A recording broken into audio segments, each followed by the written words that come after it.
Hi, I'm Donald McCauley, and welcome to these BMJ Leader interviews. Today, I'm talking to Professor Jamie Stoller.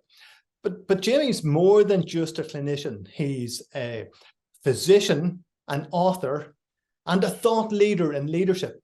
Jamie, maybe you'd tell us a little bit about your background. Well, thank you, Donald. I'm delighted to be here. I'm a pulmonary critical care doctor. I practice at the Cleveland Clinic, and I serve as the chairman of our Education Institute.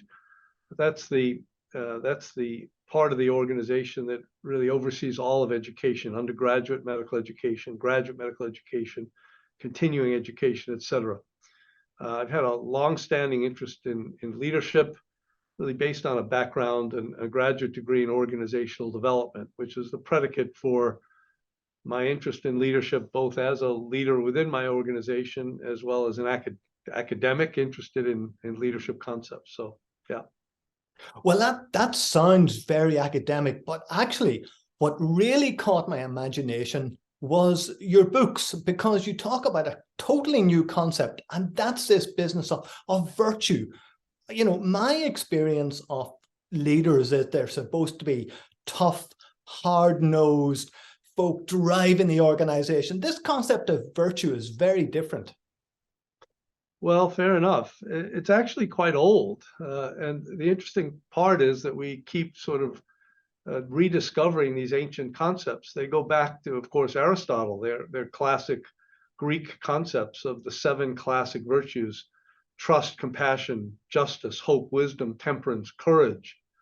And the premise here, and the evidence would support, the premise is that when leaders create cultures that are anchored in those principles, with trust and compassion being foundational, that when leaders create cultures that are anchored in these principles, that you release discretionary effort in the organization. What does that mean?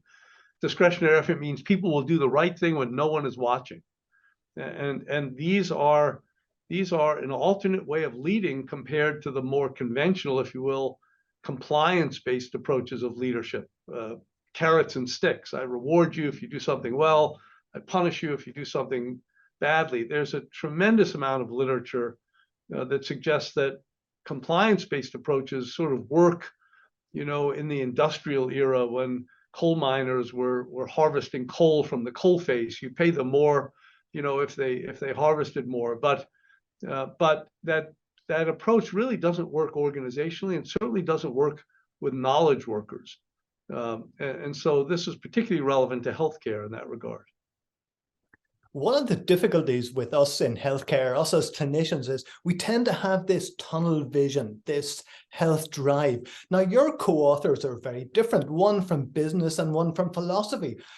Tell us, what can we learn from these other disciplines?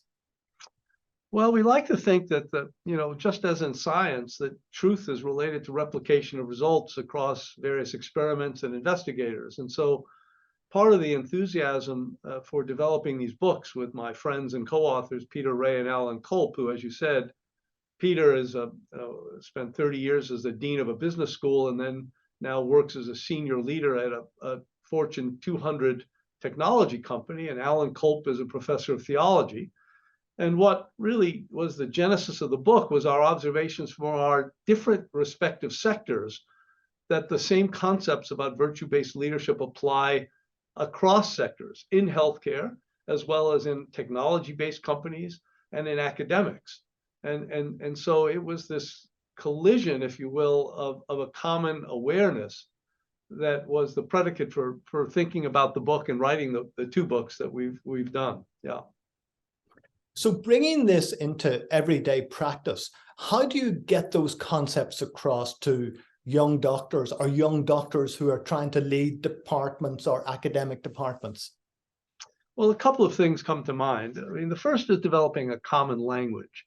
And one of the things that the virtues do is develop a common language. Which of us doesn't know what trust and compassion and justice looks like? And we can imagine the power of these things by imagining being in organizations that lack them, right? In the absence of trust, we can't operate, right? Things slow down because we're constantly looking behind us and checking. In the absence of compassion, we all feel alienated and separated from one another. so that the common language of the virtues is quite clear, because most of us clearly recognize when virtue is being practiced. And of course, it isn't a virtue until you act. So these principles are very much grounded in action, not theory.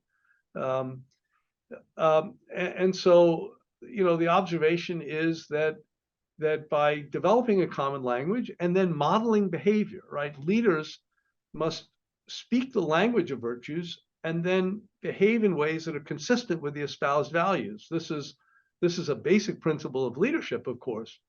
In whatever leadership philosophy one is executing, one must be consistent in your actions with your stated objectives, and the virtues are simply a way of surfacing and making more explicit how we're behaving towards one another. So that's the premise. And at what stage in our careers should we be learning? Should we be taught this? Is this a medical school? Is it postgraduate? Is it when you take a leadership position? When should we bring these virtues into practice? Well, it's a great question. One would hope that one would learn this in elementary school, right? And in fact, interestingly, there are elementary curricula that are using these principles. But certainly within the health context, this should be as junior as possible. We actually teach this at the Lerner College of Medicine. This language is embedded in our curriculum, and hopefully our deans and our teachers are modeling these behaviors as well. But we use the language, and so as early as possible, I guess, is the direct answer to your question. Jamie, it's been fascinating talking to you. Have you got one final message, one 15-second message for people who are listening or reading it? Sure, I appreciate that. Simply to say that this is perhaps a novel way of thinking about leadership, but it's age-old and time-honored. And so thinking about leading through the lens of virtue and creating cultures that are virtue-based is a performance amplifier. Absolutely a performance amplifier in healthcare and in other sectors. And that's where the truth lies, in its robustness. So I'll stop there. Thank you. Thank you very much, Jamie. It's been a real pleasure. My honor. Thank you so much.